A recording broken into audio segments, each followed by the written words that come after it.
Hello and welcome back to Wars Going On. I'm Arcturus and we are here on the Forerunner server. Hello, everybody. Sebastian Keynes here. Before we get started with today's primary topics, please do remember that this series is a community-based series. We do take input from the Dragon Slayers community in terms of what we're going to discuss in our weekly series. We do invite you to join the Discord. Look for the Wars Going On thread if you want to provide any topics that you think that we need to cover. We do primarily focus on any updates that are rolling out specifically here on the Forerunner server, so you can gonna get an idea of what might be coming down the pipeline in the global server. The invitation core for the Discord is the Dragon Slayers. So go ahead and look. Go ahead and join in and look for the thread. And do remember to hit like for the video and subscribe to get notified of future episodes. So now that we got the business stuff out of the way, Arturos, how was your vacation? It was very good, thank you. I managed to pick up a lucky Ingrid while I was away, and wow, she is transformational. Yep, yeah, I'm hearing some stuff about her. We're certainly going to bring her up for discussion today. But let's get the little stuff out of the way first, especially with the most recent updates that came in the Forerunner server. When it comes to Demon Soldiers, they did change Ma a little bit. Yeah, so the big guy, Moore himself. So now he has a new skill icon. It's called Moore's Blood Sacrifice. Let me just click on it here. So this just means that I you can now use him 4 times in a guild war rather than 3. This is probably more of a recognition from the devs that there are more defenses now which are harder to break through with the new lineups. So they're saying, okay, fair enough, we've made it so it's a little bit unbalanced to the attackers. Here's another opportunity for you to run through the enemy with this powerful unit. Especially so many people have got him, and he's hard to use. Personally, I'm hoping that he improves on skill ups. I mean, I'm running him affiliated at around 185k.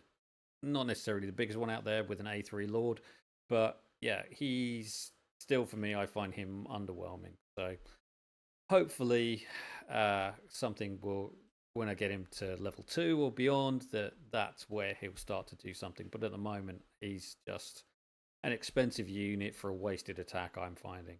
There are some compositions that he will struggle against. There's no question in that. And the ones that really do have success with him, at least from what I've noticed in the global server, we're talking about people that are able to affiliate him into the 215, 220 range.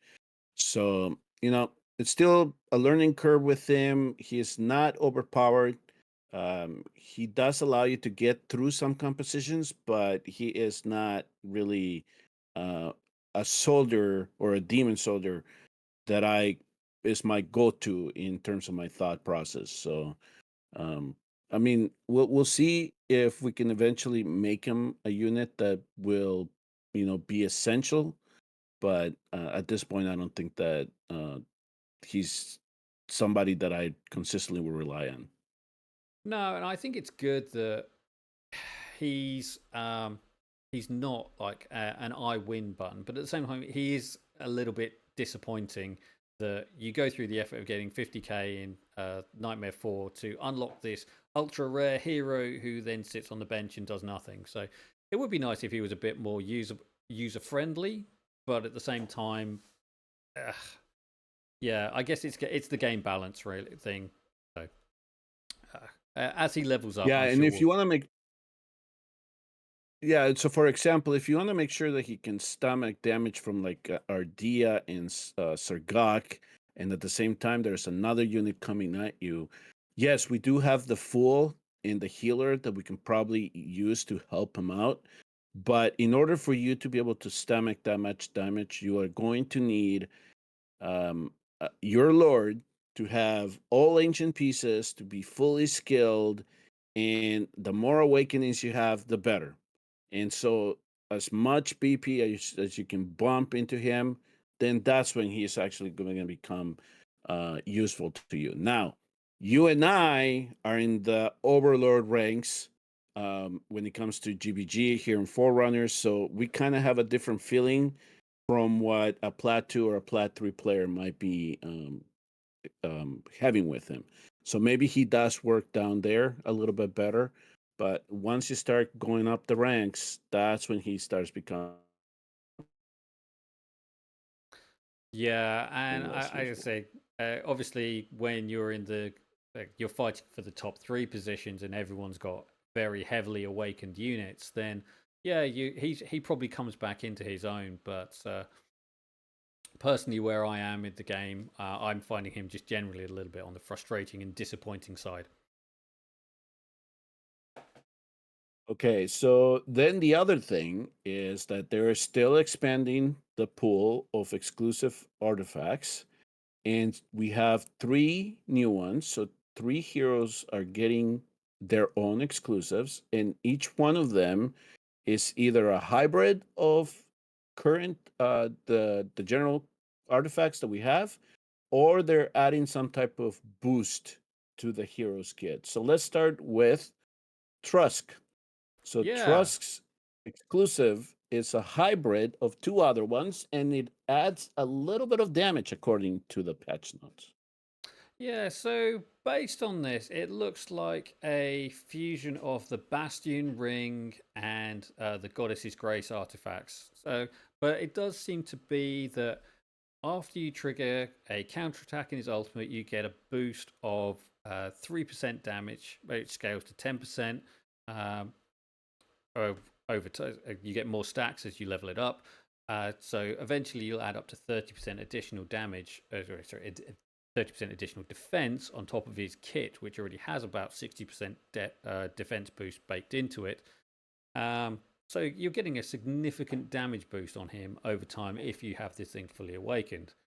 Now, before we started, you were saying that you'd not really seen the benefits of this on the test server.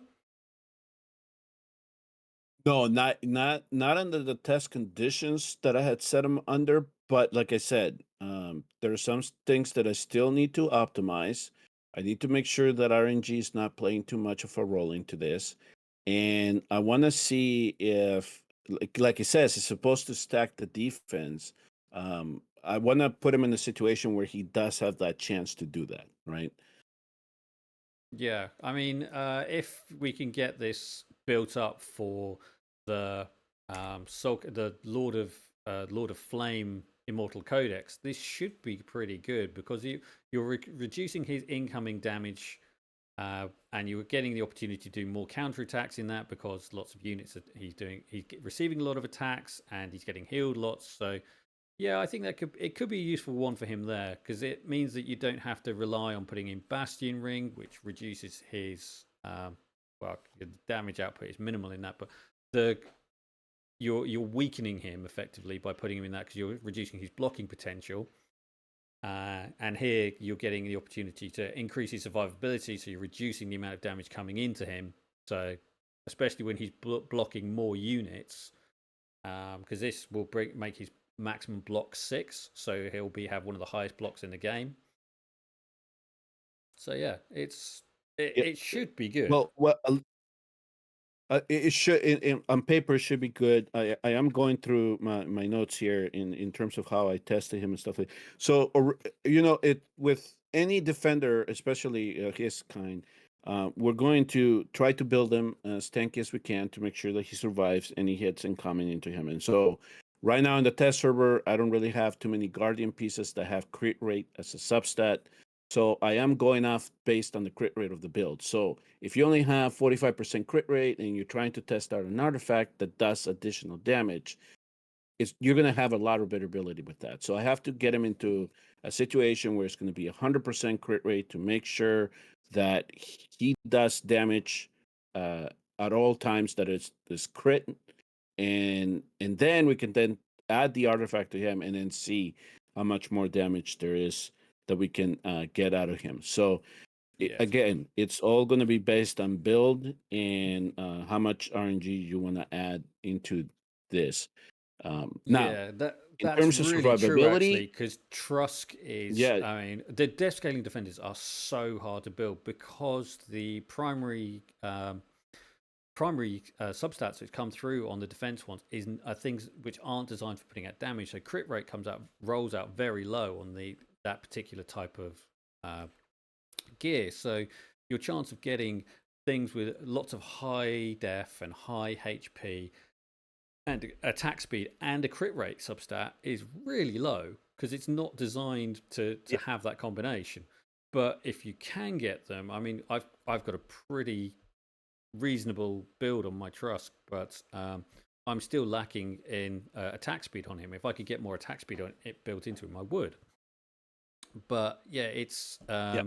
so difficult to build up those But attack scaling defenders. this damage is only based on his ultimate, right? So I don't think that it really his attack speed becomes evident there, or does it? I'm not sure No, it because wouldn't. It it is wouldn't all attack. about him Yeah, getting hit, so he counterattacks, right? yeah, So that's what I have to make sure that all the conditions are set and try to put him in that vacuum as much as I can to then really analyze whether the exclusive is as good as it reads on paper. yeah. Now, for these next two, I think the devs were watching a previous episode of Wars Going On with you and Mike because both Kineza and Falsia, who you name checked, have now ended up with exclusive artifacts. So we've got Falsia. I'll let you talk about it because you know more about Falsia than I do. So, Well, I mean, for for my Forerunners account, I can tell you that one of the early compositions that I was toying around with Semra was a Northern composition, and Elder and Falsi were doing good enough damage for me to feel I can add these guys to Semra Apocalypse One team that can get you to 30,000. Now, at least one of the things with Falsia is it would be nice if we can get additional damage out of her that is now comparable to the two new heroes that were added to the game that are now part of her faction. And with Mortal Mike, I was talking about Jira and Glacius. And hmm, so if those two are set up in the proper conditions, they can out damage Falsia. Now, I think that you're right. This is part of a way to try to see if we can get more damage out of Falsia because now it allows us to build an attack. There's crit damage added to her. And not only that, her Demon Slayer stance should be increasing by 2 seconds, I think is what it said. yeah. So hopefully that translates into more damage. Yeah, and so I mean, obviously, for those of you who aren't completely familiar with her kit, demon slaying, the demon slaying stance is when she's dealing true damage as well, and the shadow slash is when she's doing 5 big attacks with both weapons at the same time. Is that right? Yeah, it's both weapons. I remember one weapon is supposed to be doing normal type damage, and then the other one's supposed to be doing magic type damage. Yeah, So it's a combination of the 2. Mhm. yeah. So it's basically increasing her true damage potential. It's increasing her for a longer period of time. It's doing both of doing more damage on the thing. I think it's still a shame it's only a single target attack. But I guess because it's so fast and so focused, it is very much a do it. You cycle it through the bosses attacking and guild bosses, single target units, which you know have got a lot of attack health, and you just keep cycling it as fast as you can. Yeah, and it seems to be a common feature of the Northerners, right? That everything seems to be single target. So Yeah, Glacius, I know, is all single target, but his ultimate can hit unit 3 up to 3 times if it's the only unit present. So I think that there is for the developers there is a consistency in terms of the factions as to what type of damage they're going to be dealing. So yeah. if they add an AOE to this faction, would it make it too overpowered? I don't know. But I'm just, aside from whether it's AOE or not, I'm just hoping that this, even at level 10, makes her do a little bit more damage than what her counterparts can do. Yeah, I mean, I think for an exclusive hero, sorry, a limited pool hero to sit on the bench, it's disappointing for players because it is difficult to save up those 250 summons, or it's expensive to buy those 250 summons. Yep. So you've got to make it feel like they're worth investing in, because otherwise people will just go, "Why should I invest so much money into this hero who is just going to sit on the bench?" All right, and then the next one is Kinessa, Yeah, and it's essentially the way that I'm reading it is just she's gaining extra chi, yeah. and hopefully then that leads to more damage, extra dodge, and then of course it does say that it also will increase single target damage as well. Now this is Now interesting because I was just gonna say I really haven't played as somebody that has tested her a lot, and with her it's all about the speed sometimes in terms of gaining the stacks. So at least the way that I'm reading it is that they are trying to make her a little bit more useful in terms of the bass bottles, but I would have to talk to somebody like Win a little bit more to see what he thinks this artifact would do to her. now, if I'm reading this correctly, so she gains 1%. She gains one stack of chi when she dodges. Fine, that's 9. So that's one. That's 15%. So she dodges, she gains Mm. 15%. Now, if she gains 2 stacks of chi, that's suddenly 30% counterattack. So that's quite good. And it also means that if she's getting more ki from dodging, and she's more likely to be going into the ultimate fully charged with full stacks of ki, so she's going to be able to put out that more damage when she's in her ultimate. Because Yeah. I know a lot of people have been So, and complaining that Lust has been causing her to cycle her rage too quickly before she's got to full stacks of ki. okay, so if that's a problem with Lost, then maybe this will allow her to get those chi stacks a little bit more frequently, so she can be ready for her ultimate. Then, Yeah, yeah. I think this is it. And again, it's going to tie nicely into what we're going to talk about next, which is the change to Preatus. right So one now, of the the only thing while you were gone, I just wanted to make a brief comment here, and yeah. especially as we're going to go with the next two, is this is where I was afraid we were going to go to in terms of hero rebalancing, Mhm. that instead of changing one or two things about their kits, they were just going to say, here's an artifact, slap it on them, it should make them better. Yeah. Now it is a problem. Um, especially because gleaming meteorite is so difficult to get hold of. I mean, it's pretty much Right? making the new mount to be mandatory in Void Rift, so you're getting those 300 a week, and you need to be making sure you're getting lucky rolls in Semra, so you're getting those extra 40 or 80 that are coming through from the crates on that. And if you're summoning enough and you've done over 1,300 summons, that you're getting your piles of gleaming meteorite from there. So it's 13,000 summons. So you just need so many gleaming meteorites, and when the RNG is bad, and somebody did comment on this about on the Dragon Slayers community the other day, that they're worried about pool dilution, and they're adding more of these exclusive artifacts that you need in order to get the most out of your heroes, and you're then gated because you can't pull the ones you need. And while they've started to add mythic artifact essence, it's expensive, and it still takes a minimum of 6 weeks to build one up. And for those Right. 6 weeks, you're just suffering to get an edge.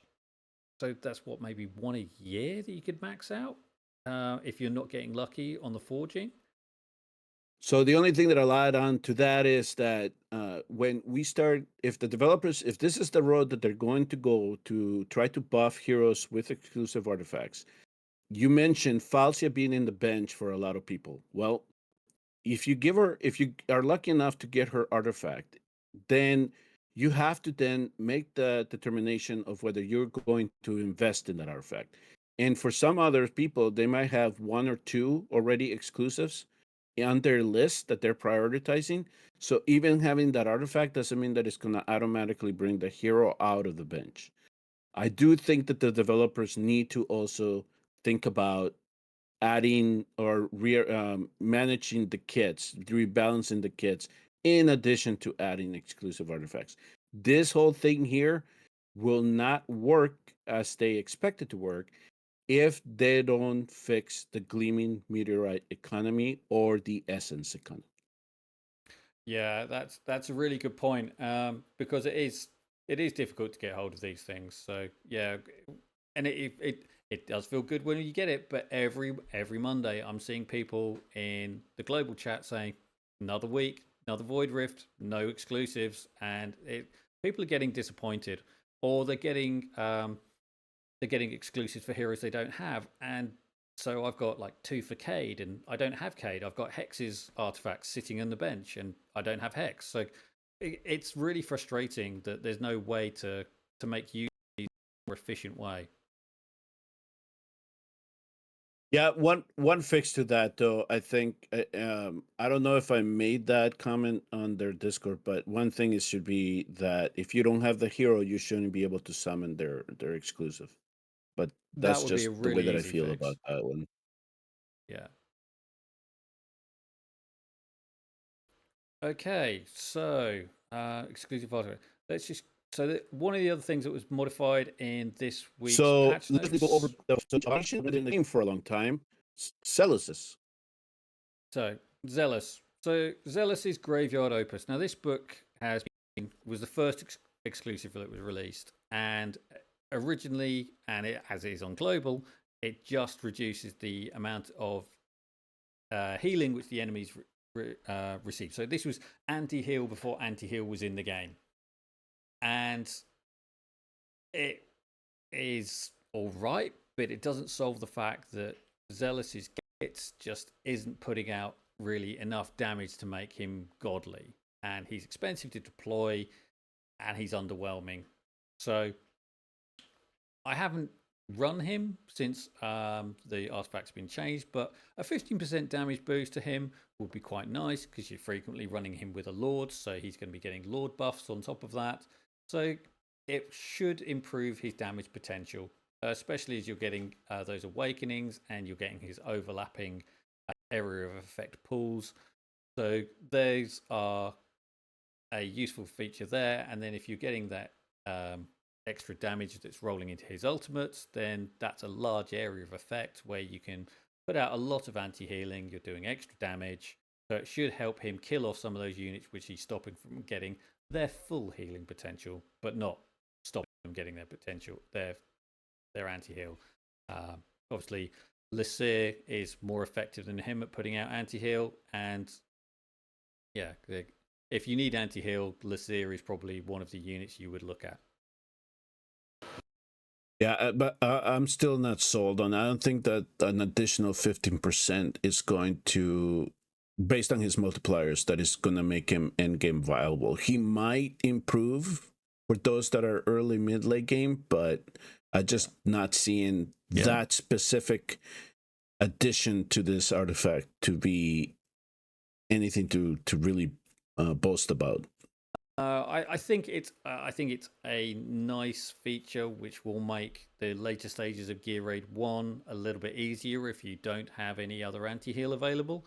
But ultimately, it's still underwhelming for him. They should have just made it gives him anti-heal and for 0.5 to 0 to 3 seconds or something. Just something that makes him comparable to the other anti-heal heroes in the game, and stop messing around with this reducing healing percentage, because it's just annoying, and it's hurting players who go in thinking I've got a hero with anti-heal and he doesn't, and they're still losing as a result. Yeah, correct. And then the other one was Abomination. That they also just added an increase in damage, AOE damage to it, in addition to the rage boost.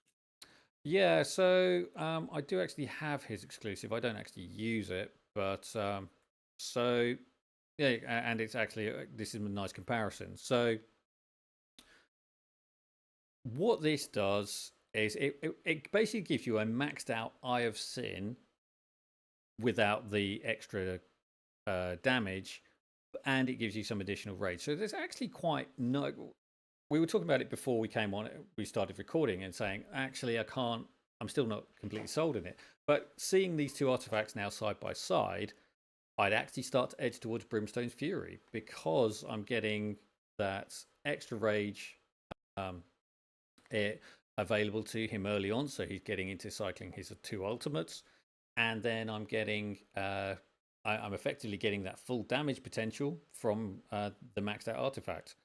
Now, the only thing that does change as Brimstone Fury scales up is this initial rage. So it goes from 450 to 700. So basically, on deployment, you get a maxed out rage bar, and you will get him into his first ultimate, which means he cycles into his second ultimate, where it becomes permanent.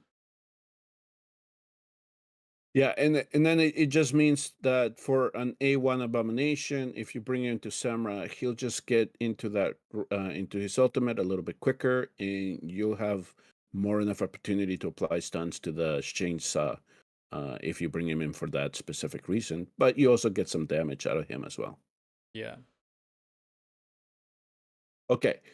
Let's just go over some of the other updates really quick. When it comes to guild features, they just added a timer into the Titanic Ruins to kind of emphasize, hey, this is how much time you have to run your keys. So that's kind of minor, but I do like the fact that it's there just so you do not forget to do them. And then they also said that they made a slight modification in the guild war point calculations. Apparently now, if you do get defeated by a large amount, your point deduction should reflect that, is what I took out of the patch notes. So I guess I that they'll I just think I play took into the the hands. opposite actually. I seem to read it as if the uh, loss was too big, it was capped. Let's just look at that wording again. Okay, let me So see. it's interesting So that it we've. was when the point gap between the winning and losing sides is too large, the points deducted from the losing guild will be appropriately reduced. So is that appropriately reduced in terms of how many points you're losing, or appropriately reduced in how many I think points it's saying you're that going to you lose will from lose when you did fewer previously? points if you're defeated by a large margin. Okay. So then that should create a little bit more of a spread between the top and the bottom guilds, right? So Yeah, then it should minimize the matchmaking of a very strong guild to very weak guild. I think that that's what they're going for. yeah, We'll see. But this also brings into account then the matchmaking is going to potentially be the same guild every 2 weeks or something like that. We'll see yeah. how this plays out. I thought I was reading it as you're going to get punished a little bit more, but if it's the other way, I can already see the downfalls of that as well. Yeah, I mean, the point systems as they stand in Guild are not working um, because you have top guilds who could go through a season of Guild v Guild, lose every single round, and they would still win just because of the amount of points that they're carrying now. Right. They need to look at that, and it's something they need to address quickly because it's just getting worse as every season goes on. You have these two top guilds onto two servers who are getting further and further ahead and becoming more and more uncatchable. Yeah, that's a topic of discussion for another time in terms of balancing all of that out. But yeah, so we'll see what exactly the change is then. And you and I can, especially if we, for some reason we end up matching the top guild in the Forerunners, we can kind of get a sense of how many the point deduction would be if that is the case. All right. So the other quick updates that the neat thing that they just introduced into The other feature that they just recently added as well is in the multi-battle screen when we're running our gear raid or gear dungeon runs, they added the option for you to enhance your gear in that screen. Yeah, so as you can see on screen here, I have a attack beads piece, and I've got my different, and it's by clicking on these, I can choose which level I want to auto enhance to. I can just click enhance. It goes round, it takes off the thing. It says, oh, you've enhanced something. It costs this much, and you can see the results then and there in the game. So it just takes that gear management easy. That rolled in with the thumb adjustments, which were done which we talked about in the previous week. You've now got more opportunity to see how your gear is planning out, how things are working, before having to do this gear management, which is a long, slow process in the inventory. And it's saving you, the player, time and effort in the long run. Then the other new feature that they just, or the other thing that they just changed as well, has to do with the promotion rates again.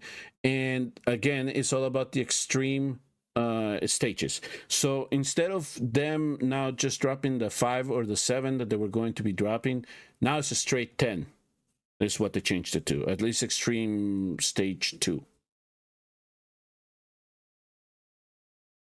Yeah, so now they've updated Extreme 2, so everything is updated to 10 of each. So it's going to make that farming a little bit easier and a little bit more efficient. So if you compare that to stage 15, where you're getting between 7 and 10 for 18 cost, you're now guaranteed to get 10 for 22. And it's going to mean that rather than farming lots of different stages, chopping backwards and forwards between Extreme 1, Extreme 2, and Stage 15, depending on what you're hunting for.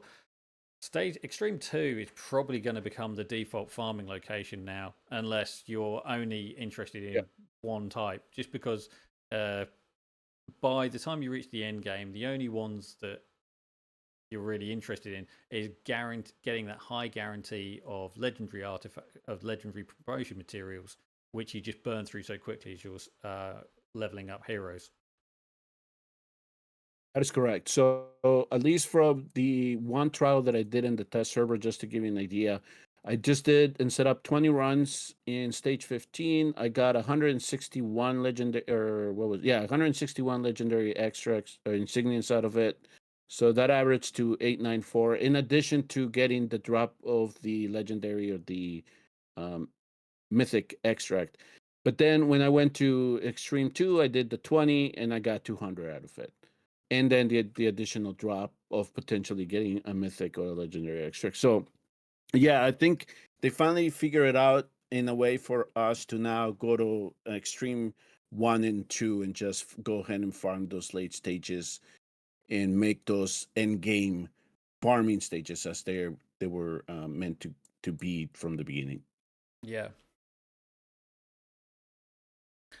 Okay, and the only other topic that I wanted to bring on really quick is that Fastidious is destroying or is launching the Wreck-It with Epics challenge, and he asked me to join in. I decided I'm going to give it a try, at least for 30 days, and then we see how that goes. And you know, anybody that is welcome, anybody is welcome to join from the player base. There is a registration form in Fastidious's Discord that you can go in, and you just have to tell them. I think they just want to keep track of whether you spend or you don't spend. In the video that I released regarding the contest, I said I'm just going to buy the Iona pack because I do want to play with that mage a little bit and see what how far or how fast she can make the progression of the early game. But it should be a fun event to see in the game how far you can carry with just epics and rares and uncommons and commons. Yeah, and it's good because it's one of the things that people often overlook, especially when they flood the market with legendary heroes. That there are some great heroes out there in the epic factions in the epic tiers that don't get looked at. I mean, obviously we know that Theowyn can be built as a control, or he can be built as damage. You've got Brienne, who is a budget version of Hatzert. So if you don't have a Hatzert, then sometimes her wave of damage can be enough to take out units there. Plus, she's getting bonus damage from hitting aerials. So she's a really powerful unit that often gets overlooked. Um, and yeah, I mean, it's going to be interesting. Unfortunately, I don't have the time to take it on myself, but I do think it's going to be fun, and I'll probably catch a couple of people's videos from what people are doing with this particular challenge. Yeah, I'll certainly keep you updated to see how tedious this stuff can be if you don't rely on legendaries at all. So we'll see. We'll see how far it goes, but it should be a fun event to participate in. From what he Then, said to me was that you can take one copy of the fusion hero, the fusion legendary, so you can have one abomination, one Micah, but you can't use any Micah, yep, awakenings. Yeah. yeah. Well, Micah, of course, you can't awaken yet because we don't have access to dupes. Abomination, they said A0, but here's the thing that they didn't clarify, and I need to ask him about this. If you're lucky enough to RNG a Soulstone out of the guild boss, can you use it? That's going to be the determining factor there, and whether those legendaries can be upgraded.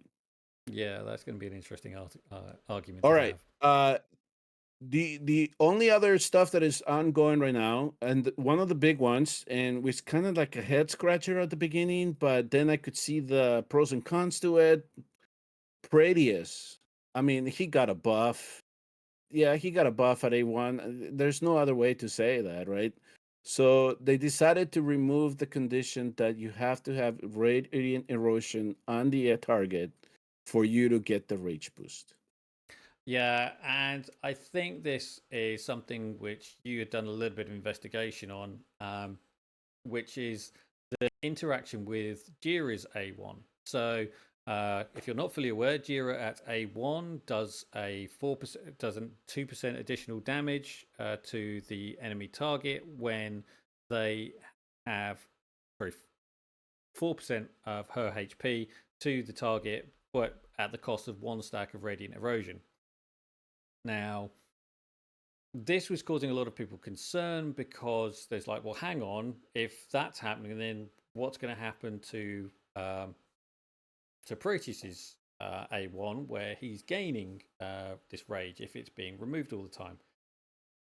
Right. And I was a little bit confused by this because Thalon in his base kit removes radiant erosion as part of this. It's like, so He does what? too. Yes, that's It's correct. just like, why is everyone getting so upset about Jira's A1 when Thalon's already doing this?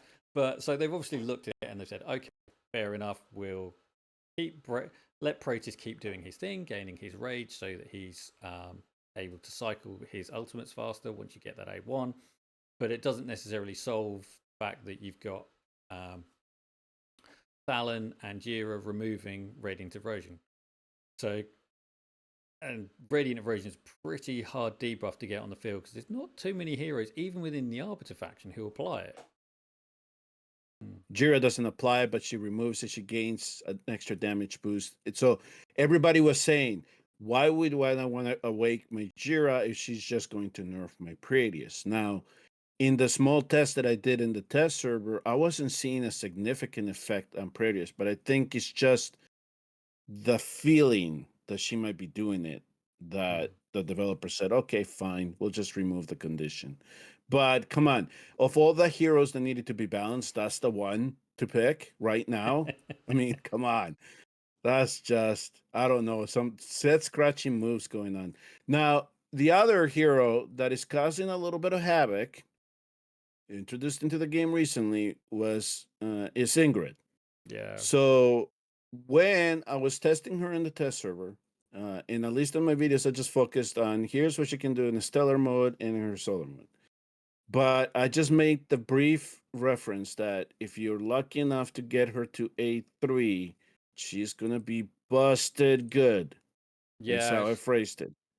she's definitely Well, got a lot of potential to cause absolute chaos. yep. I've been quite lucky with Ancients recently. I've had my Praetors, I've had my Jira, and this week Hmm. on a bit of a haphazard. Well, I've got a couple of ancients. I'll give them a go, and Ingrid dropped into my lap, and There you she go. is just incredible. So my defense teams are now holding in Overlord, and I'm using her in uh, AoE arena. I'm using her in anti-air arena. I think I've worked out a way to use her in single target as well, which would just be absolutely insane. Um, so yeah, she's got the potential to cause a hell of a lot of chaos, and she's tough to beat, just because of Yeah. So her at least from the range. at least from the reviews that I've obtained from our Dragon Slayer community is right now for AOE Arena. It that's going to be the compositions in Apex. If you have Ingrid, you'll move up. If you don't, you're not going to. It's going to be really hard to try to battle a team like that. And when it comes to anti-air, she is doing some havoc. Apparently, there's some compositions that you can beat with her, so it's manageable. But still, if you have Ingrid, it'll give you you'll get a hands up on it. Single target. Not everybody thinks that she'll be usable there because it's really hard to time her in on defense. Is what I was told. But if you're having an offense, maybe she can help you in that regard. Mm. Well, So there is it there is a platform unit, there is a platform position that is way back that you might be able to put her on so that she's in solar mode. Uh, okay. but if you want to use it in stellar mode, then it's going to be really hard because then you're struggling to place your Preatus, you're struggling to place your Yeah, Alistair in that type formation. So if it, she's potentially usable, but she's much harder to use, and you wouldn't be able to use her in single target mode. So yeah, okay. So, but it's still. I think that I don't know if they meant for the hero to change the meta as much as she has. I can tell you right now. I can tell you right now. Just the experiences that we've had here in global in GBG, we could tell the difference between an A0, A1 versus an A3. I mean, mm, the demon soldiers was just getting melted a lot quicker. yeah, Now, the and I think consensus a lot is of it that is if down to you, this Celestial Wrath skill. I think this is part of it because it's this extra true damage. 100% of yeah, the hero's attack.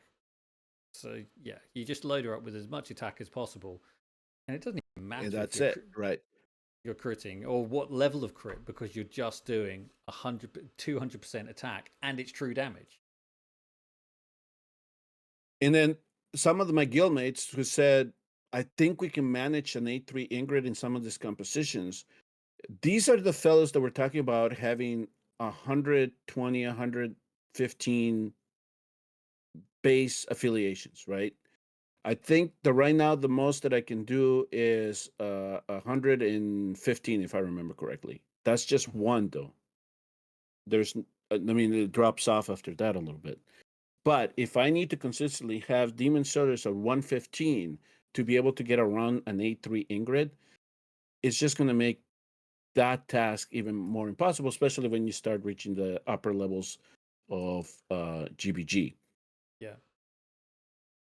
And in some situations, we even let those defenses go. We're like, no, this time we're not going to manage with these. We'll come back to them if we have to later on.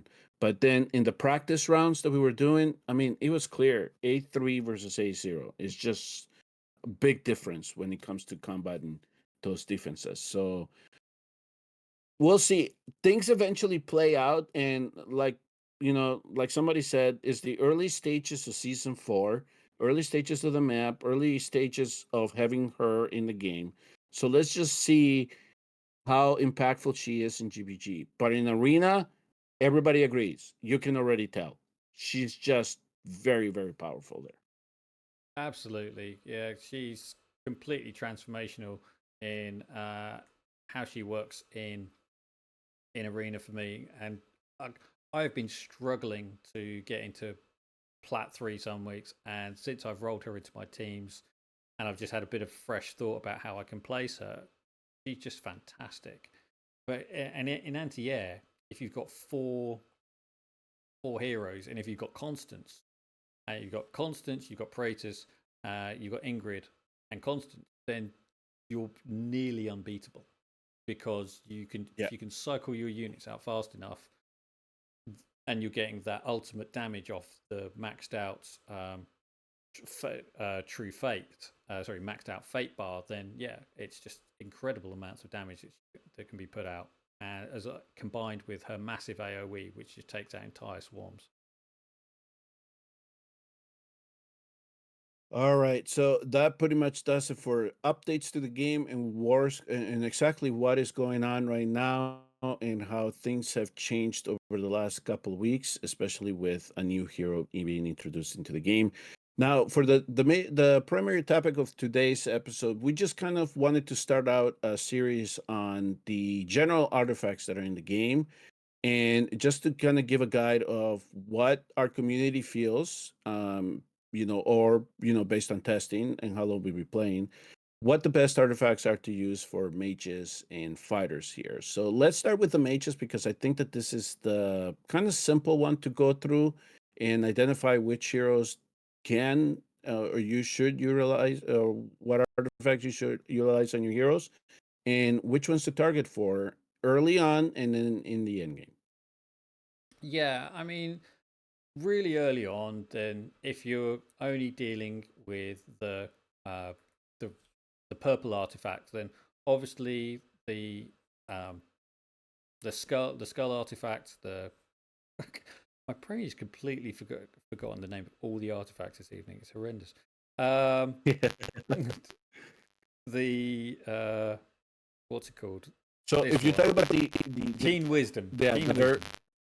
yeah, Maxed out Keen Wisdom, it's 16%. Again, maxed out, that does 16% increase when an ally is within two tiles, which in most cases an ally will be. So unless you're running someone who's way out on their own and doing their own thing, it's a great artifact to use in most cases until you're starting to get down a decent base of legendary artifacts, and you can start building up from there. Now, as you move up, I would say the for the mages, the White Tower Trinket is definitely one to consider, because that has when you deploy, you get an increase in attack, and if there's no one adjacent, then you get an attack speed increased, and that goes from 12% and 20 speed all the way up to 18% 18% attack and 35 speed. So if you can get your units a bit spaced out, that's a really great artifact to have, because you can just build up your units nicely. You can space them out, and you can get that extra speed on them. And it might just be you need that speed for a couple of rounds until the next unit is placed, but that extra zero point 0.1 interval is probably enough to might get you the win in AoE Arena or something. yep, exactly. Yeah, so that would be my suggestion for the early game player. If you want to just quickly level one up, what tower one, that should suffice you until you're lucky enough to get a tier of Twilight into your account. Yeah, another one that's not bad in the mid game is the Nightmare Samsara, which is adds additional rage after 5 attacks. So if you can build up your attack speed enough, then you can again cycle your ultimates faster. And with most units, and especially mages, if you're doing ultimates, you're going to be putting out that big damage, and you're going to be able to get more out of your units, and they'll be doing more interesting things for you. And I consider this to be an end game artifact as well, because you can use it in Samra if you wanted to, when somebody like Nassim, if you're using him to manage the chainsaw mode. And in GBG, if you form a good composition around Mary, I put Nightmare Samsara on her. There's no other artifact that I would consider in terms of for that specific content, especially when it comes to a CC base hero. There are some situations where, if you want to, you can even slap it on Greed as well, if you're just using him to slow down units. Yeah, I mean, he's very effective with Nightmare Samsara in a control role. So he's definitely one to consider in the mid game until you get access to the later artifacts. All right. So when it comes to the mythic artifacts, if you don't have any other legendaries ones that you like, uh, the god one, the one that everybody strives for to get every time they're forging flawless meteorites, is Tear of Twilight. Yeah, it's really good, especially if you can control the amount of damage coming into your heroes, because you're able to keep it at the 30% if you're able to keep their health up. And it's basically going to mean that your mages are putting out loads and loads of damage, and you're going to get the best out of them.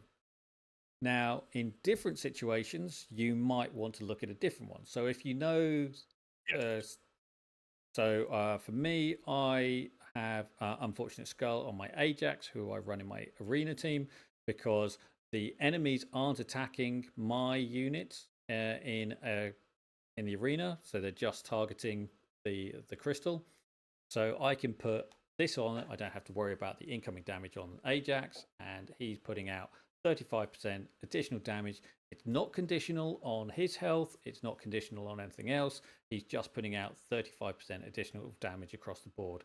And considering he's doing his lightning storms, he's doing his big ultimate, which is AoE, that's 35% big damage on that hero. It's really, really good. I have also used it on Greed in Gear Dungeons up to stage 9, but that's a little harder to use, and you need to make sure that you've got the healing there just to keep him going so that he doesn't get taken out by one of the waves of attacks from Volker in the corner. All right. So what about then Heaven's Rage? Because originally that was called Ajax Rage, and I Yeah. actually, for the very early on when I did not have as many tier of lights, this is one that I would put on Ajax to get that additional crit damage, especially when I could get him crit cap.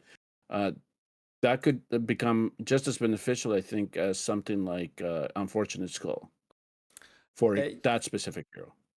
yeah, I think it's dropped off a lot because the the defense of the enemies has got so high now. The amount of crits damage available is so much more reduced. Having a higher attack going in means that more damage getting past the damage threshold, so that whatever crit damage you're getting on there is getting more benefit from it, especially in the end game. In mid game, early game, you're probably going to find that it still has a lot of benefit. But as you get to the end game, you just need that additional damage to push past those damage thresholds so you can kill those units faster. I do have a lot of affinity for Tidal Ring. I ran this on my Shamir for a long time. I use it on control units where I know I'm going to be slowing units down a lot because, again, it's helping me cycle through ultimates faster so I can get more damage out of them. But And somebody that I tried toying around this artifact with was I, because not only does she have her crystal bombs, but if she is, in addition, slowing down the units even more, getting more damage out of that, maybe something like that early on, especially if you don't have a lot of tier of Twilight in your account, that could work for her as well. yeah, it's great on any control unit. So I've used it on Aeon and as an Epic Lord. Again, she's doing a lot of slowing down as part of her kit. So yeah, it's pretty effective target. It's a pretty effective tool to use on, and giving someone 15% extra damage, especially on an Epic, is going to make a big difference anyway. So you mentioned Shamir for the title ring. Yeah. Originally, when I was coming into the game, a lot of the players like to use the Tome of Horror on Shamir because he already applies a slow. So if you could get more attack speed and regain his rage regen even more, he'll come back to his ultimate quicker. What do you think about the Tome of Horror for somebody like Shamir or anybody that will slow down units? I think it's valid. It's certainly a good choice. Personally, I like the extra damage on him because he's already applying a lot of slows. Um, then it's just that opportunity to.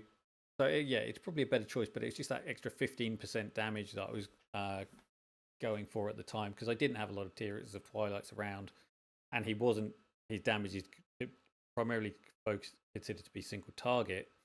So unfortunate Skull is not going to get me the benefit. The Heaven's Rage Ajax's Fury just wasn't doing it for me. So I found that extra 15% damage on top of his stacks of Drowning Water meant that I was just able to get that little bit more damage out of him. Unfortunately, Tome of Horror is perfectly valid choice. Again, it's that 0.1 attack interval, additional rage regen. So you're going to be able to do more interesting things out of him. Again, cycling ultimates is really, really important for mages in general. So one of the things, at least, it seemed intuitive to me, and I don't know if I'm approaching this the right way with this specific hero, but since I don't have a lot of Tier of Twilights in my Forerunner account, I would give the two that I have to the more powerful mages. And then, since I'm bringing in Demi in some situations to kind of slow things down sometimes, that's the artifact that I have specifically picked for her. So if I'm bringing her anywhere in the game, Demi is getting the Tome of Horror, so she can slow down the targets, get some damage out of it, get her rage back up, and then again, do it again. Slow people down, do some damage at the end when her ultimate comes back up. Yeah, and I think that's an absolutely brilliant artifact for her because that's exactly what she's designed to do, especially as the Lord, and she gets giving her allies additional AoE damage. So the longer you can hold them in that control range and getting her slows out, getting her ultimate up, so that when they're slowed in her range, she's able to do that damage with her big ultimate attack. All right. So overall, if we were to put this as a generalized in terms of letting people know what you should be looking for, if you're dealing with somebody that can slow people down and do damage at the same time, then we're talking about something like Tidal Ring. And then if it's somebody that is doing the slow, but you can come back to her ultimate a little bit quicker or his ultimate quicker to then do damage, Tome of Horror. Yeah. Yeah, Okay. those two are the And more then control based, for they're the more control based. controller. Correct. Yeah. Yeah. All right. And then damage types, Tear of Twilight still leads by a Yeah. mile. There's no question in that. And then we have Um, Destruction, yeah. eh, the Unfortunate Skull, Yeah. and then possibly Heaven's Rage in the mid late game. Yeah, I think that's right. And then Yeah. and then obviously, yeah, we talked about them: White Tower Trinket and Nightmare's Samsara as sort of the legendary artifacts, which still have a lot of use, Yeah. even So in the end game. yeah, and it does not hurt. Do invest, like you said early on. Less keen wisdom, because there will be a situation or two where you might need it. Just because you're plopping in, for example, you might plop in Laurel for an instant, and just having her in there, get the increased attack, and then you're activating ultimates, and then you're plopping her out. At least you get that extra attack boost. So, Keen of Wisdom is also one that early gamers, mid gamers should keep in mind to keep at least one copy on their account as they progress. Yeah, I have the components to build a second, but there's always another artifact which is more interesting to me. So I Yeah, constantly yeah. maintain a balance of 6 in my artifact store, taking up space. So yeah, for those of you watching this, and just this is this is kind of just where should you invest your Mithril, and that's kind of the direction that we would push you into. Again, if you have a tier of Twilight, try to get it to 25 as soon as you can, and then start working on the second copy, and then possibly the third one. All the other ones, you can probably just do enough with 10, 13, just to help you push content. But I wouldn't, at least I wouldn't, if you have tier of Twilights to upgrade, I wouldn't invest on these other ones. No. Another thing that both of us have had issues with recently is locking artifacts. It's really important that Oh you man. Oh yeah, yeah. that was a big mistake that I made on my part. But that's um, it's when you go and forge, make sure you're picking on the right one, because I think I picked on a 25. I swear I had one, a frigid flame, a 25 already in my account, and I couldn't find it, and I thought, crap, I ate it. I did it with a Tier of Twilight, 25 out of Yeah, 25 that Tier of was even Twilight. more So, painful. yeah, so it's I would have had 3 in my account. I've just finished building the second one back up. It was horrendously painful because my content was hurting Yeah, for weeks. and we know the rates for Tier of Twilight are on the low end, so it's like, oh, you just hurt me so bad when you did that. I was like, Frigid Flame I can recover from, but Tier of Twilight, that would just be even more painful. Yeah, yeah, All that right, was so horrible. you know what? Since we're talking about Frigid Flame, let's move on to the other class that we were going to talk about today, and we're going to close it out with the fighters. And there are a lot more artifacts here to go through and consider. So let's start with the ones that we would prefer to have on our fighters. So I know which Yeah, one I would pick. so I mean, I think the Watchguard's ambition for a legendary artifact is incredible. That 15% chance of additional basic attack, which, if you've got your high attack speed, then you could use that all the way up to the end game. Always the additional that chance of getting that extra attack in is always going to give you an edge, and it's just a brilliant piece to have in your account that you could go, do you know what? Struggling a bit on this content. Let's just see if that extra chance of an attack is going to give me the edge, and more often than not, it will. Especially You, in the mid game, because you don't have the option of the Wailing Skull, so you don't have the Ghost to give you those additional attacks. Yeah, so I was just gonna briefly add, since you started with the legendary artifacts here, is that one of this artifact for me came back into play as we were now more into the end game, came back into play when I was using a fighter in the Lord of Sticks. Just for the possibility to get that extra hit on the shield, this artifact came into play a little bit more. And I've seen top teams where some of the fighters have this artifact over any of the other mythic artifacts that we have in the game.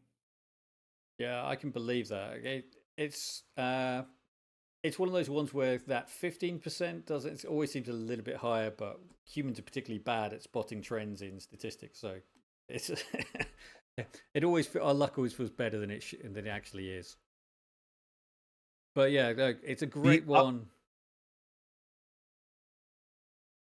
no, go ahead and close it out before I bring the other one that I Uh, have in terms of my legendary list. it's useful if you've got Cyrene or a cost generator. Building a lucky legacy is definitely one to have in your account. Um, I've since I started running very expensive teams in Arena, I've actually started putting this back on her because sometimes it just gives me that edge on attack to get my units out that little faster. And if I can build my defense teams with the Lucky Legacy procking, so that if they do come out faster, I can get my units out faster.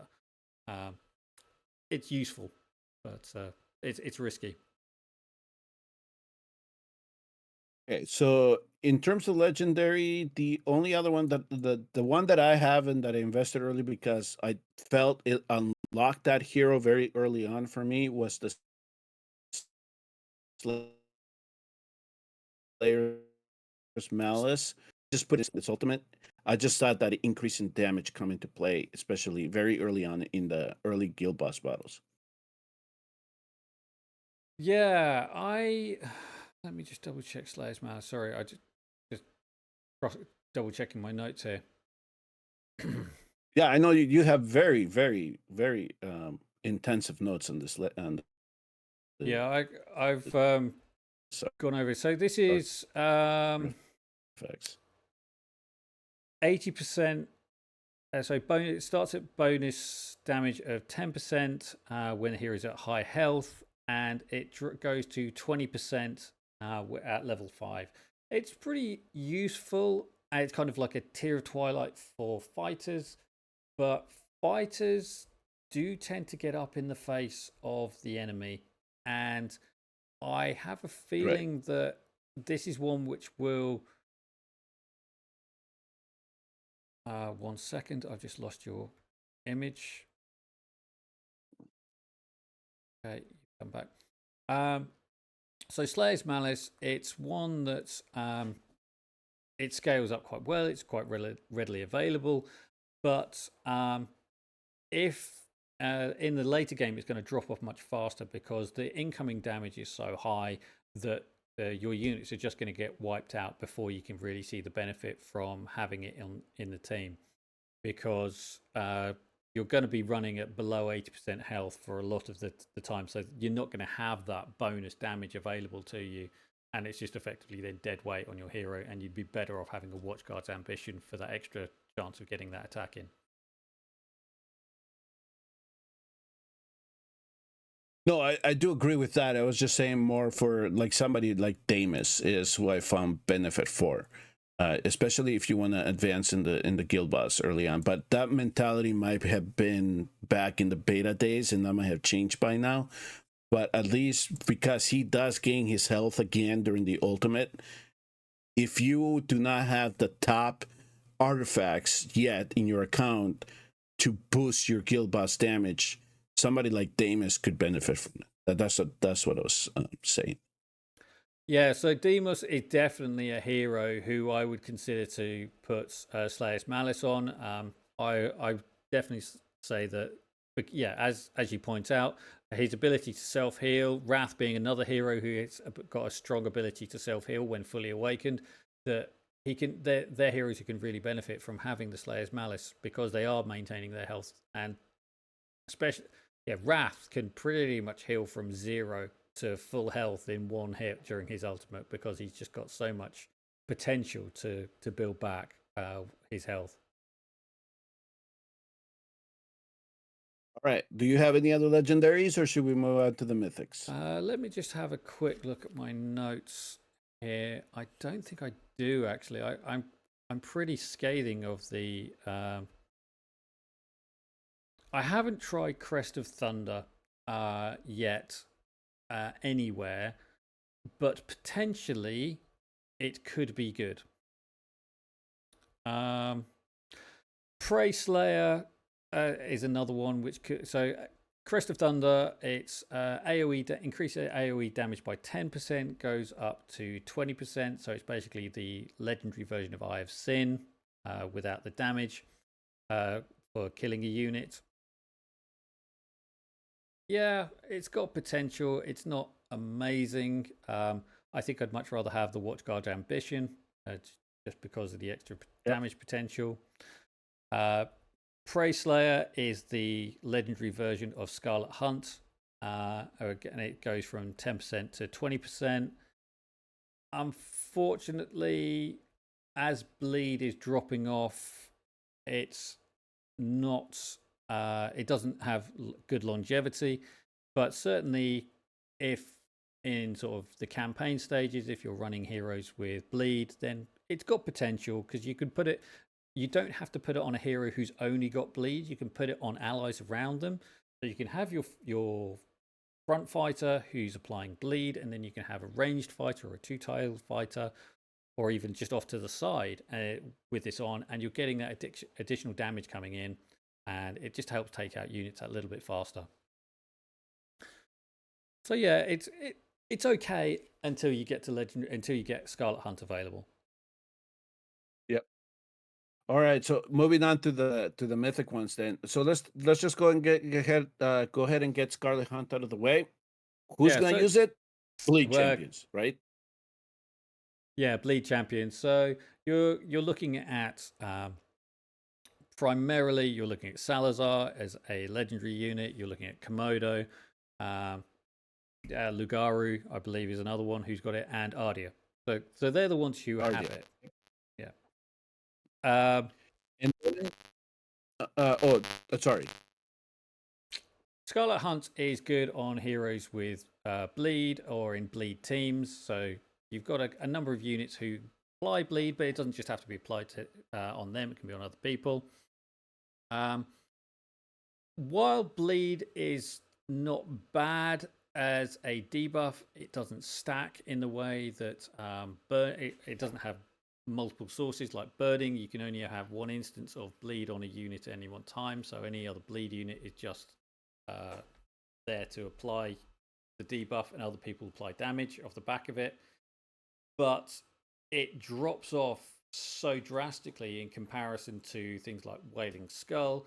And if you're hitting units over range, then you're getting massive bonuses from Realm Tear. Or if your unit is entirely protected, then Frigid Flame works really well because that scales up to something like 33% really quickly.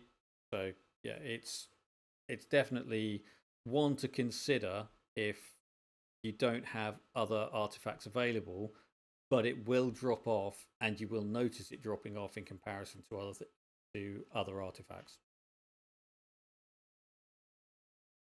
And since you already mentioned them, let's talk about the ones that we particularly, at least that I prefer to bring in, especially when it comes to boss battles or guild boss battles. So, Wailing Skull, this is the SS tier when it comes to these type the fighter artifacts.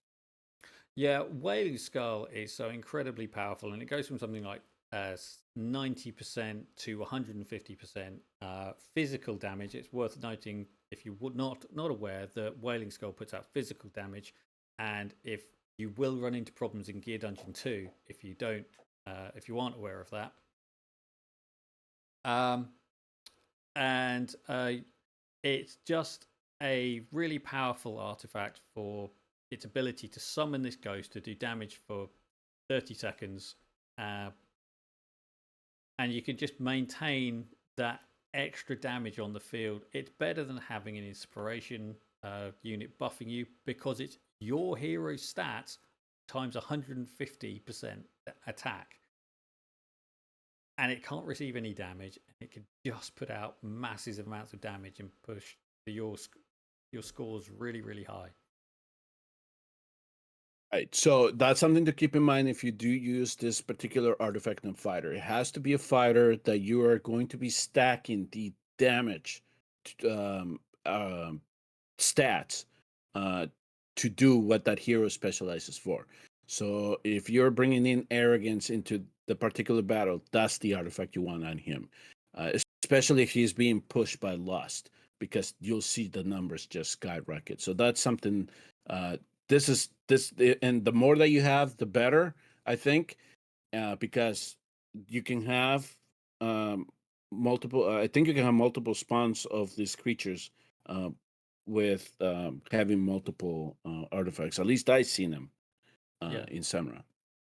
Yeah, that would make sense, because it doesn't say that it's limited to one on the field at any one time. It literally just says for every hero who's got it, you've got a 40% chance of summoning this thing. So if you went in with a full squad of fighters loaded up with these, you could have some crazy amounts of damage coming out if all the ghosts went off at once.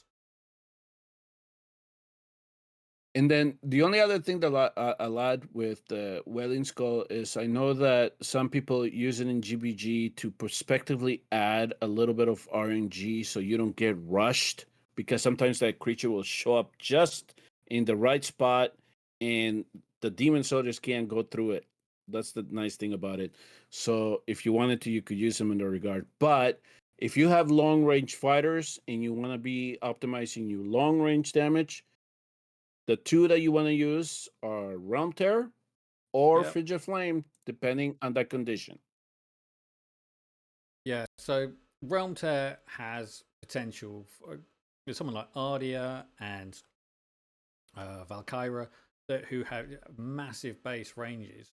This is just fantastic, because you're pushing up by 30%, 32% or 40% quite easily if you're hitting at maximum range, and that's just amazing damage increase. And there's no penalty on that. I mean, it decreases as they come closer, but if you're breaking through those those health barriers at maximum range, then yeah, by the time they get closer, it's not so important, especially in things like gear dungeons where as they get closer to you, they have the potential to heal. So you want them as low as possible before they get close to you. Right.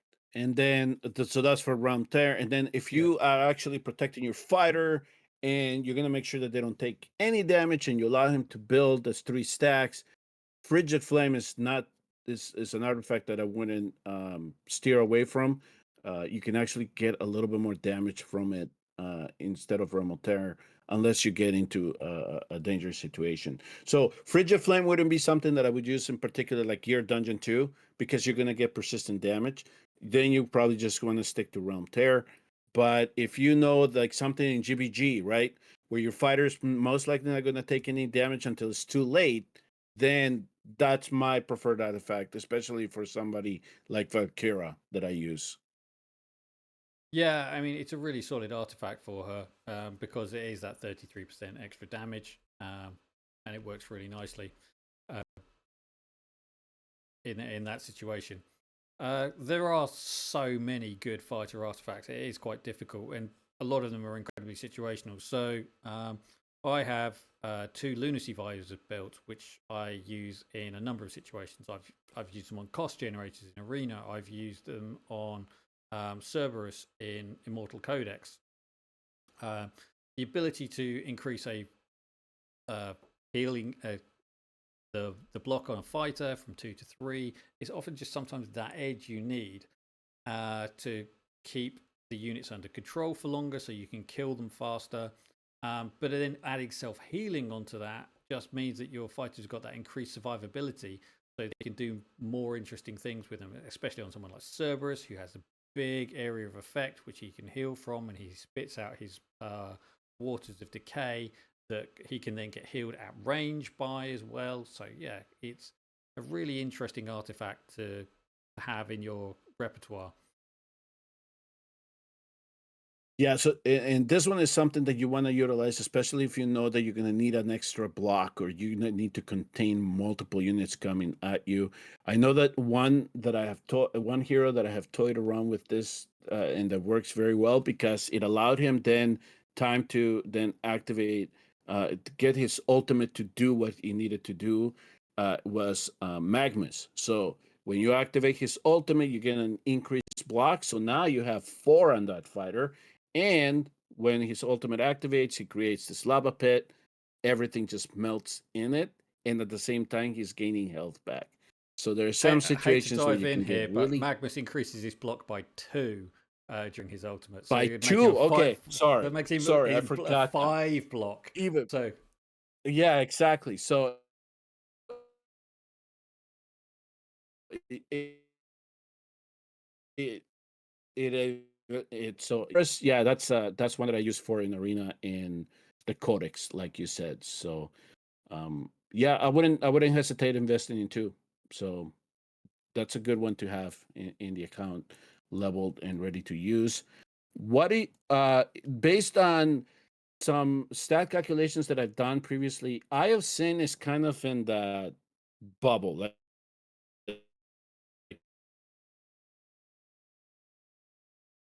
you only use it if you have this artifact, right? Realize it. sorry, Did I just lose you start again? again from Iocin.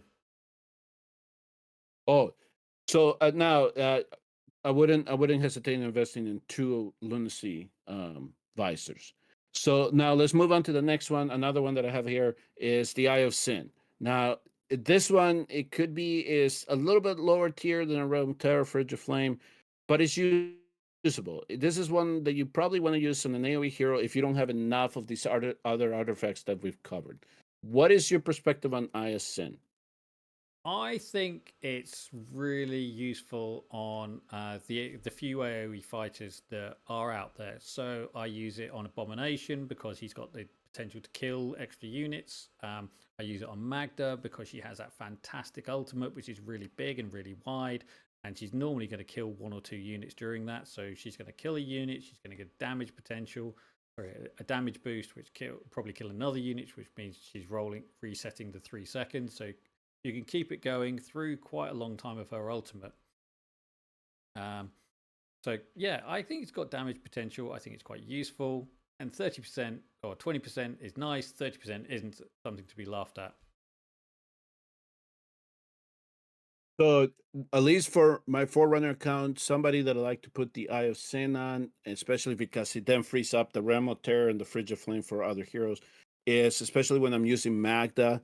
That is somebody that, because of her ultimate, and then she does a spray, starts killing people, and then she gets that extra boost. Especially if that's what I depend on her is her ultimate, you can possibly use it for that. I know that some people like putting this on Valkyra for GBG. If they don't have something like a Frigid Flame leveled up. So that's something else if you want to make sure that you're doing additional AoE damage. And you can get then a little bit of a boost if you are bringing down the demon soldiers. But that's the thing, is that you need to be killing people to get that boost. Yeah, I mean, yeah, it's definitely got potential. It's not the top tier, but it's still got a lot of uses available to it. Okay, so then the other one that I have here is Amulet of Arteries. So this one is an interesting one because this one is dependent on magic attack or magic damage inflicted. And when it comes to magic dealing fighters, we have a couple. But how in terms of damage, this is not something that I go straight for right away, but I do use it, especially if I find myself limited on the other artifacts that I have. Yeah, so I've used it in Gear Dungeon 2 on my Zilitu in the mid lane to try and take out the magic clones, the physical clones, the ones that are not resistant to magic damage, and it works. It works effectively there because it means that I'm then not using Wailing Skull, which is doing physical damage, which is then healing up the enemy. It's frustrating that it's not completely parable with Wailing Skull, because it's only 130% compared to 150% damage. I guess their thought process being that the damage threshold the resistance threshold is lower for magic units, so you're generally going to be you're pushing against a lower boundary. So if we have it at 150, you'd be doing too much damage, but it's not. Yeah, it's all right, but is the category it falls into for me. But in terms of magic fighters, there's not a huge number of them out there. I have used it on Helga before Helga got her exclusive artifacts. That worked quite well. But now Helga's artifact is available and everyone had the opportunity to get it through the anniversary event. It's definitely one to consider as a primary artifact for her. But if you have one of these built and you don't have her exclusive built, or you just can't get the upgrades for it, this is one to consider. It's not the greatest, but yeah, you can use it because she's hitting so frequently that you're always going to be getting those triggers of the 130% extra damage. Well, I mean, initially, I think that the first time that we saw this was when Falcia got introduced, right, or came into global, I want to say. So I think that they meant to use it for her because she does her slashes right away with her ultimate, and then this thing with pop on and trigger, and then she could then not only do damage to the initial target, but two more enemies could get caught in the crossfire as well. So I think originally they designed it with that in mind, but now the Faust is getting her own artifact, and that we have all these other ones that we can rely on. This is not something that you would go and say for a magic damage dealer fighter that you would go right away and say, "Oh, this is the artifact that hero must have."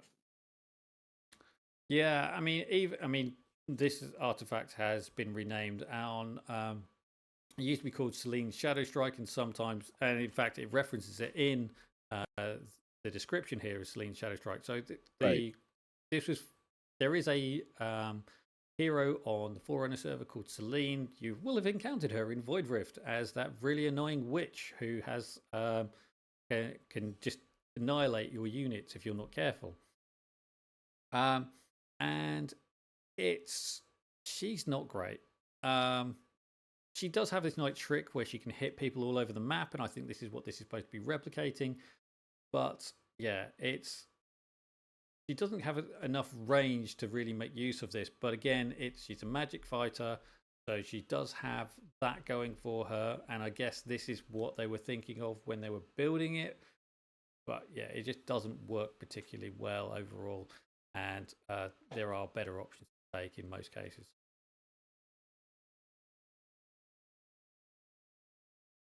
Now, another one, if you're running chaotic units, is this is Let's always go going to with be. the key of the.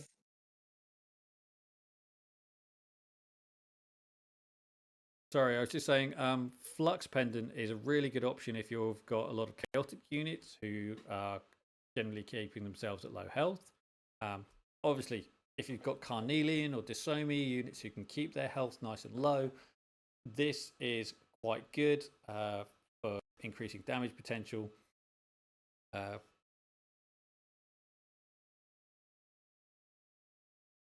All right, so then let's move on to the last two that I have here on my list. The two new ones that were introduced into the game is the Talisman of Resolve and then the Key of the Forsaken. Now, let's start with the Talisman of the Resolve because this one is the one that I have found that there are specific heroes that can use it, and those are the ones that get shielded.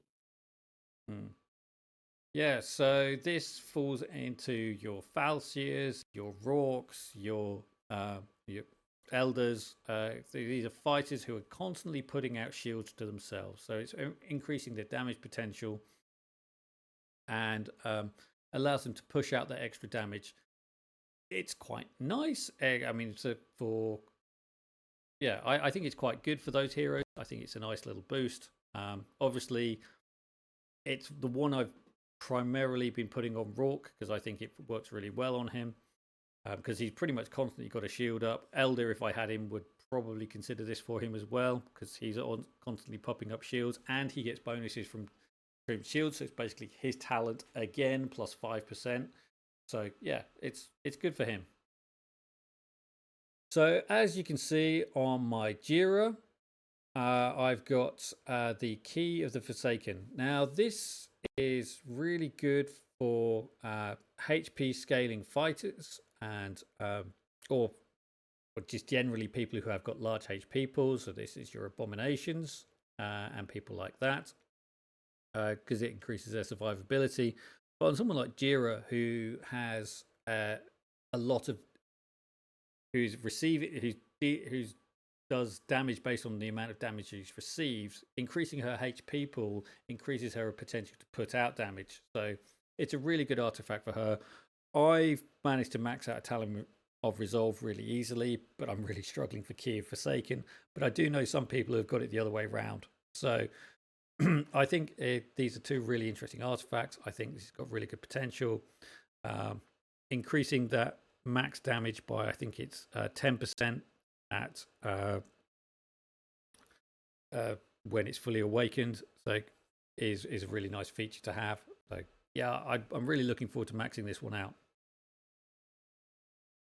Yeah, like you said, this is a good artifact for somebody like Jira, especially when her A1 depends on the max HP that she has and her retribution. You want to make sure that she survives long enough so she can then do the counter attack moves so she can do even more damage. So basically, yeah, so anybody that you want to make sure that are surviving or that you're building in a tanky form, you can definitely put this on that specific hero. Yeah, very versatile artifact for anyone who needs that extra bit of survivability. And again, at the end, gives them that extra bit of damage. Yeah, I mean, these are very much a general use case. There's always going to be exceptions. As I said with my Ajax and using Unfortunate Skull in Arena because I didn't have to worry about the incoming damage, there's always going to be a situation where some artifacts work better. And we do find that while tier lists are good at giving you a general overview, they don't always give you the all of the use cases because we only have a limited amount of space to give you all the information. So do always jump on the Dragon Slayers community and ask a question if you've got if you're unsure about how to use an artifact. Someone will respond on there.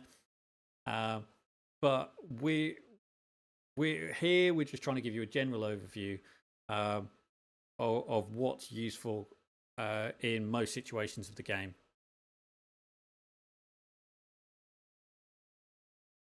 All right, so that'll do it for this episode of What's Going On. I hope that you guys found it informative.